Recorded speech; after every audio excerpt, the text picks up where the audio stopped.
ये कहानी एक छोटे से गांव मंगलपुर की है, जहां सौता नाम की खातून अपने 2 बच्चों मन्नो और अतविल की परवरिश करती है। शौहर की अचानक वफात के बाद सौता ने अपने बच्चों की तालीम और परवरिश में अपनी जिंदगी वक्फ कर दी।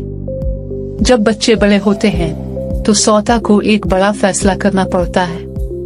वो मन्नो को शहर में कॉलेज भेजने का फैसला करती हैं, जबकि अतविल को हलवाई की दुकान पर काम करने के लिए भेज देती है।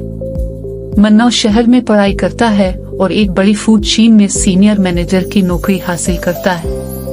दूसरी तरफ अतविल हलवाई की दुकान पर काम करता है, लेकिन इसे अपनी तालीम मुकम्मल न कर पाने का अफसोस होता है। मन्नो के प्रमोशन के बाद वो अपने खानदान को शहर बुलाता है।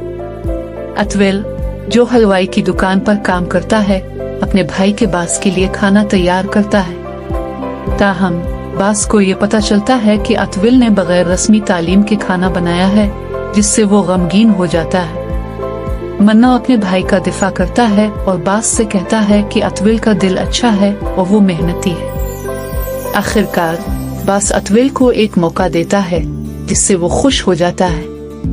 इस कहानी में खानदान, जिदोजहद और मेहनत की अहमियत को दिखाया गया है।